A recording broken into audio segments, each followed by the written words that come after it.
వే gold trusted gold buyers మీరు తాకట్టు పెట్టిన బంగారాన్ని విడిపించి ఈ రోజు ఉన్న మార్కెట్ ధరకు కొనబడను. జాతీయ బీజేపీ కార్యవర్గంలో మార్పులు చేర్పులు అంటూ కూడా ఊహాగానాలు మొదలయ్యాయి.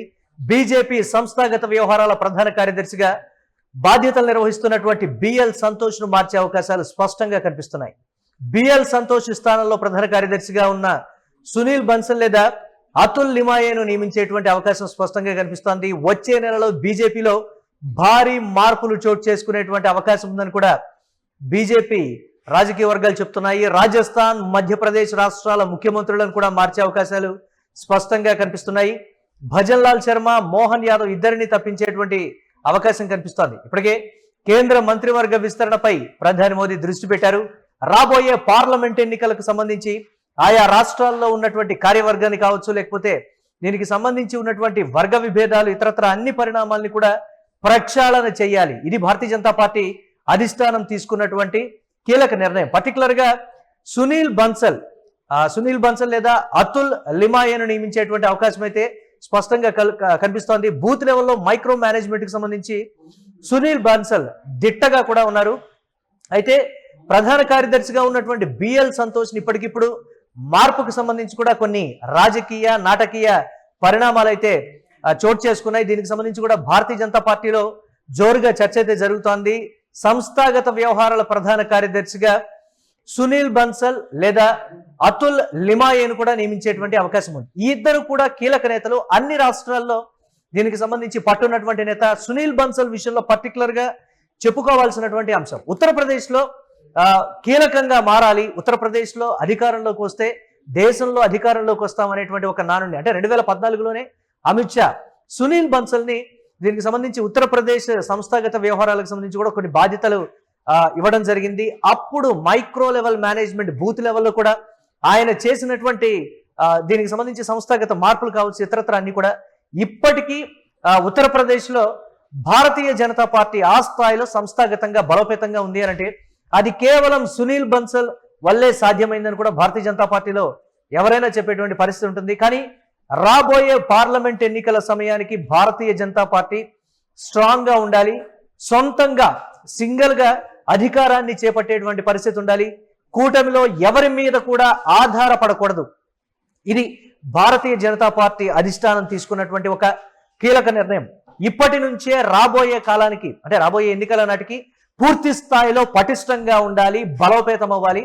అంటే ఒక్క మాటలో చెప్పాలంటే ప్రక్షాళన చేయాలి, సరైనటువంటి కార్యవర్గాన్ని నియమించాలి, బలోపేతం అవ్వాలి. ఇది అధిష్టానం ఆలోచనగా ఉంది. దీనిపై మరిన్ని అప్డేట్స్ మా కరెస్పాండెంట్ కిరణ్ అందిస్తారు. కిరణ్, సునీల్ బన్సల్ ని మరింత క్రియాశీలకంగా వ్యవహరించేటువంటి పరిస్థితి ఉంది. సంస్థాగత వ్యవహారాలకు సంబంధించి ప్రధాన కార్యదర్శిగా సునీల్ బన్సల్ లేదా అతుల్ లిమాయే ఇద్దరు కూడా ఎవరో ఒకళ్ళని నియమించేటువంటి పరిస్థితి. ఏంటి భారతీయ జనతా పార్టీ ప్లాన్ ఏంటి, అసలు ఏ వ్యూహంతో ముందుకు వెళ్తోంది? అలాగే మధ్యప్రదేశ్, రాజస్థాన్ సీఎంలను మార్చేటువంటి ప్రతిపాదన కావచ్చు, ఇతరత్ర అన్ని కూడా భారతీయ జనతా పార్టీ సీరియస్ గా ముందుకు వెళ్తున్నటువంటి పరిస్థితి ఎలా చూడాలంటారు? మరి 2029 పార్లమెంట్ ఎన్నికల టార్గెట్ గా బీజేపీ అటు పార్టీలను ఇటు మంత్రివర్గంలోను వ్యూహాలు సిద్ధం చేస్తుంది. ఇప్పటికే కేంద్ర కేబినెట్ విస్తరణ ఖరారు అంటూ జోరుగా ప్రచారం జరుగుతుంది. ఇప్పటికే ఎన్డీఏ కూటమి మిత్రపక్షాలతో సమావేశం జరిగింది. ఆయా రాష్ట్రాలకు సంబంధించిన పార్టీ నేతలతో కూడా భేటీ అయ్యారు. కేంద్ర కేబినెట్ నుంచి దాదాపు 30 నుంచి 35 మంది తప్పించే అవకాశాలు ఉన్నాయండి. స్పష్టమైన సమాచారం వినిపిస్తుంది. మరోపక్క దేశవ్యాప్తంగా బీజేపీని బలోపేతం చేసేందుకు ఆయా రాష్ట్రాల్లో ఉన్న కీలక నేతలను తప్పించి కొత్త వారికి అవకాశం ఇవ్వడానికే బీజేపీ మొగ్గు చూపుతుంది. మరోపక్క ఆర్ఎస్ఎస్ లో అత్యంత బలమైన బిఎల్ సంతోష్, మరోపక్క అతుల్ లియో, వీరిద్దరు కూడా ఆర్ఎస్ఎస్ లో ప్రధాన పాత్ర పోషిస్తారు.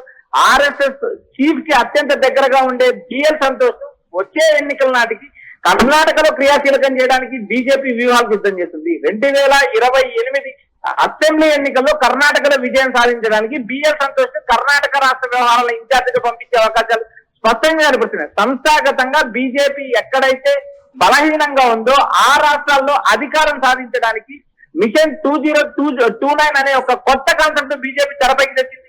ఈ నేపథ్యంలో భాగంగా అటు ఆర్ఎస్ఎస్ ఇటు బీజేపీ వ్యూహాలు సిద్ధం చేసింది. మూడోసారి ముచ్చటగా ప్రధానమంత్రి అయిన మోడీ వచ్చే పార్లమెంట్ ఎన్నికల్లో మరోసారి గెలవడానికి బీజేపీ వ్యూహాత్మకంగా ఎత్తుగడలేస్తుంది. ఆ నేపథ్యంలో భాగంగా బిఎల్ సంతోష్ స్థానంలో బిఎల్ సంతోష్ సునీల్ బన్సల నియమించే అవకాశం ఉంది, జోరుగా ప్రచారం జరుగుతుంది.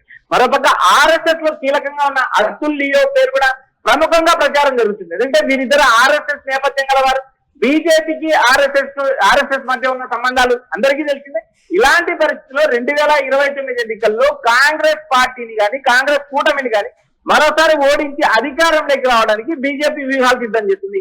ఇప్పటికే ఉత్తర భారతదేశంలో బీజేపీ కొన్ని రాష్ట్రాల్లో బలహీనపడుతుంది అనే అంచనాలు ఉండడంతో కాంగ్రెస్ పార్టీ అగ్రనేత రాహుల్ గాంధీ విపరీతంగా ఉత్తరాది రాష్ట్రాల్లో పర్యటిస్తున్నది. ఈ నేపథ్యంలో భాగంగా మధ్యప్రదేశ్, రాజస్థాన్ ఈ రెండు రాష్ట్రాల ముఖ్యమంత్రులు మార్చే అవకాశం ఉంది. బీసీ సామాజిక వర్గ కోణంలో ఏదైతే ఓబీసీ నేతలను ముఖ్యమంత్రిగా ఎంపిక చేశారు మోడీ, రాజస్థాన్ ముఖ్యమంత్రిగా భజన్లాల్ శర్మ ఉన్నారు, మధ్యప్రదేశ్ ముఖ్యమంత్రిగా మోహన్ యాదవ్ ఉన్నారు. వీరిద్దరిని తప్పించి మరో సీనియర్ నేతలను, కీలక నేతలను ముఖ్యమంత్రిగా చేస్తారంటే జాతీయ స్థాయిలో జోరుగా ప్రచారం జరుగుతుంది. వచ్చే నెలలో బీజేపీ కార్యవర్గంలో, బీజేపీ పార్టీలో, కేంద్ర మంత్రివర్గంలో భారీ స్థాయిలో మార్పులు జరుగుతున్నాయనే ప్రచారం ఢిల్లీ స్థాయిలో జోరుగా ఊపందుకుంది. బొర్లి రైట్. అంటే భారతీయ జనతా పార్టీ అంటే బిఎల్ సంతోష్ విషయంలో ఆల్రెడీ తెలంగాణలో ఎమ్మెల్యేల కొనుగోలు అంశానికి సంబంధించి కూడా ఒక వివాదం కూడా ఉంది కదా. అంటే రకరకాలైనటువంటి అంశాలన్నింటినీ పరిగణలోకి తీసుకుని ఈ మార్పు అనేటువంటి మరొక మాట కూడా చెప్తున్నారు. ఏంటి బిఎల్ సంతోష్ విషయం కావచ్చు, లేకపోతే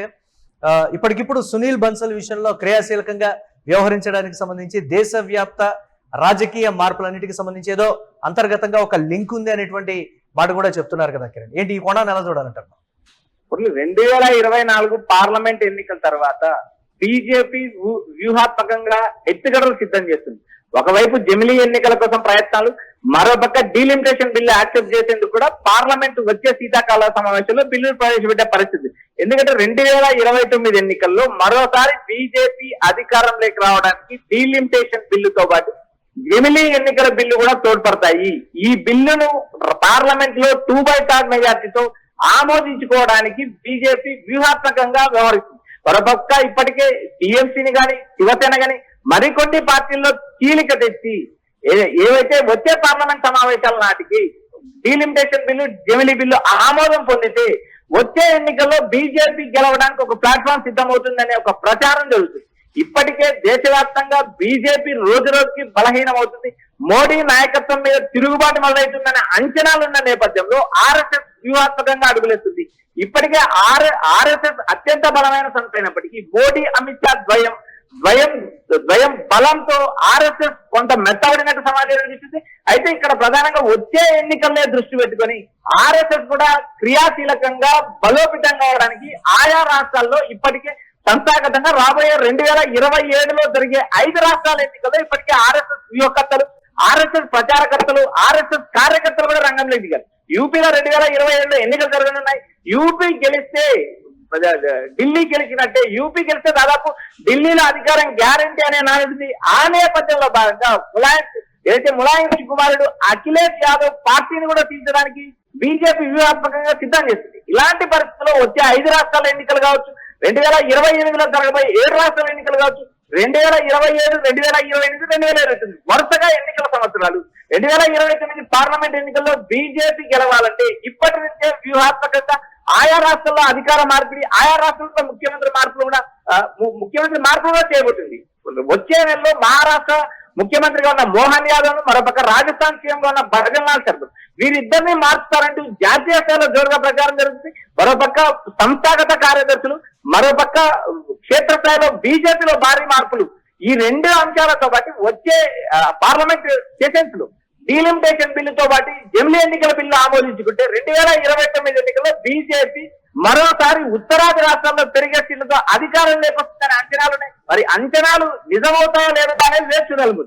right. Thanks for updates Kiran. మొత్తం మీద భారతీయ జనతా పార్టీ రాబోయే పార్లమెంట్ ఎన్నికలకు సంబంధించి ఏ విధంగానైనా సరే సోలోగా ప్రభుత్వాన్ని ఏర్పాటు చేయాలి. ఇది భారతీయ జనతా పార్టీ అధిష్టానం గత 2.5 సంవత్సరాల క్రితమే తీసుకున్నటువంటి నిర్ణయం. ఎప్పుడైతే కూటమిలో ఇతర పార్టీల మీద ఆధారపడాల్సి వస్తుందో అప్పటి నుంచి అసలు ఎందుకు ఈ పరిస్థితి వచ్చింది, ఎక్కడ తప్పు జరిగింది, దానికి సంబంధించి గత 2.5 సంవత్సరాల నుంచి ఒక వ్యూహాన్ని రచించి ఇప్పుడు ఆ వ్యూహాన్ని మరో 2.5 సంవత్సరాల లోపల అమలు చేసి రాబోయే ఎన్నికలకు సంబంధించి ఒంటరిగా అధికారంలోకి తీసుకొని రావాలి అనేటువంటి ఒక వ్యూహాల్లో భాగంగానే ఈ పరిణామాలు చోటు చేసుకుంటున్నాయని రాజకీయ వర్గాలు చెప్తున్నాయి.